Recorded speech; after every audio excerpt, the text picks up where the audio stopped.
Alors je remercie dis donc, ma femme et mon homme, parce que là ils ont fait un duo de choc pour me faire des retours, pour présenter une candidature pour un projet qui me tenait à cœur. Et franchement c'est incroyable parce qu'ils étaient vraiment, enfin c'est pas incroyable, c'est tout à fait logique, ils étaient très complémentaires, ils m'ont fait des retours très complémentaires.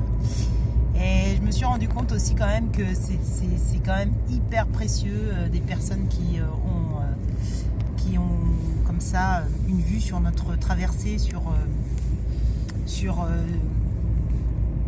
qui l'on est et sur oui, ce qu'on a déjà fait en fait, notre parcours.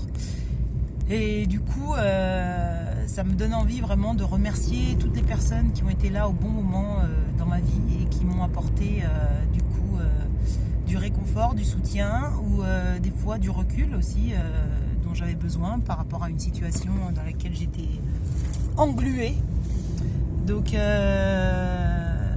voilà, je trouve que même si je dis merci, en fait on dit merci sur le moment, mais j'aimerais bien dire merci sur le long terme aussi. Toutes les personnes qui m'ont fait confiance, qui sont des personnes qui m'ont ouvert des portes du coup, parce qu'elles m'ont permis par exemple de changer de champ d'activité au niveau professionnel, je parle, soit du coup elles m'ont permis de révéler une partie de moi en fait, là où j'étais déjà, mais qui était quelque chose qui était dans mes capacités et que je ne voyais pas. Et des personnes aussi qui ont par exemple une vision sur moi et qui m'ont emmené dans des endroits où je ne pensais pas du tout aller. Voilà. Donc vraiment toutes ces personnes-là, voilà, c'est vrai que je fais un focus un peu là aujourd'hui sur remercier les personnes charnières en fait, dans une situation en fait où on a besoin de passer un cap, mais en fait on a quand même besoin d'aide parce que ça représente quelque chose de nouveau, ça représente quelque chose de fort, ou alors du coup ça rassemble un peu beaucoup de choses par rapport aux expériences qu'on a eues jusque-là. Et je pense que c'est vraiment important pour moi aujourd'hui de regarder ces personnes-là et de regarder ces moments-là et de me dire que oui, elles m'ont apporté la bonne phrase, le bon tuto. Et voilà. Et la deuxième chose là qui me vient en vous disant ça aussi, c'est par rapport à la candidature. Je me rends compte aussi que vraiment il y a quelque chose qui a vraiment complètement changé pour moi. C'est que le CV, tout ça, ça a toujours été un gros casse-tête pour moi, parce qu'en fait, j'ai toujours essayé de correspondre à ce qu'on attendait de moi par rapport à ce que j'imaginais être le CV que je devais présenter. Enfin, je sais pas si c'est clair, moi ça me paraît assez clair, mais... Et donc je me suis souvent fourvoyée dans des directions pas possibles. Donc maintenant en fait j'ai l'impression que déjà c'est un peu plus clair les personnes avec qui je suis en interaction par rapport au boulot, parce que c'est pas forcément des personnes qui sont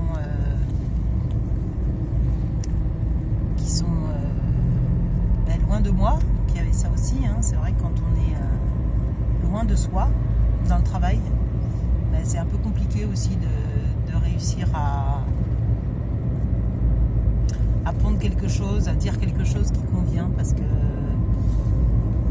déjà à la base on n'est pas à l'endroit où notre être peut rayonner pleinement, peut se déployer pleinement. Après hier j'en discutais aussi avec Alex de Catalpa, l'espace où je donne mes cercles à Marseille. On parlait aussi des choses nouvelles et du temps que ça prend aussi d'installer des choses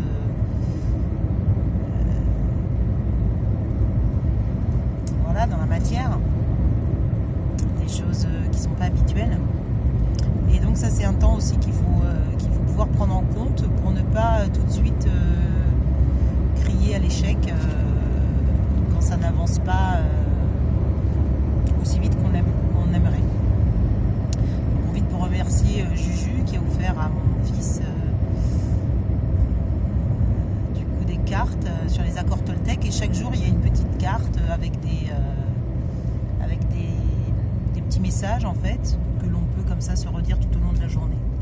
En gros, la carte d'hier c'était sur les échecs et du coup la perception des échecs. Ça me faisait penser à cette grande phrase de Nelson Mandela qui disait dans la vie soit on gagne, soit on apprend, mais on n'est jamais perdant.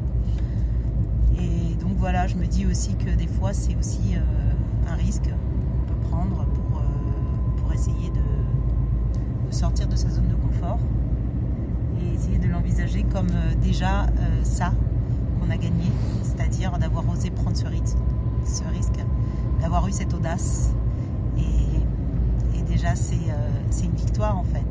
Après bien évidemment qu'on aimerait décrocher le job ou intégrer le projet. Je me rappelle de la déception et puis de la tristesse aussi que j'ai ressentie quand j'ai pas été prise à l'audition de Rebecca Chaillon pour Carte Noire nommée Désir. Enfin, c'était une vraie tristesse. J'étais là devant le mail, t'espères toujours, puis bon, non, en fait c'est non. Donc c'est vrai que sur le coup ça fait un choc, mais d'un autre côté je me dis aussi que voilà, je l'ai faite, cette audition je l'ai passée, c'était quand même un super projet, et puis voilà quoi, c'était Rebecca Chaillon aussi quoi. Donc respect, donc ça fait plaisir, donc se dépasser aussi, ce que je me dis en fait, se dépasser mais pas n'importe comment. Moi, je pense que c'est vraiment à la mode, là, cette histoire de sortir de sa zone de confort. Mais en fait, je me dis que c'est bien de sortir de sa zone de confort, mais c'est bien quand on en a envie, quand on se sent prêt. C'est pas forcément bien si on force les choses, quoi. Enfin, voilà. C'est ce qui me vient. En tout cas, je vous souhaite d'oser, si vous avez besoin de le faire. Et puis surtout d'essayer de vous accrocher à l'idée que de toute façon la victoire ça sera le pas que vous aurez fait déjà en le faisant. Et puis en plus si vous décrochez ce que vous souhaitez décrocher, le pompon, et ben tant mieux. Gros bisous.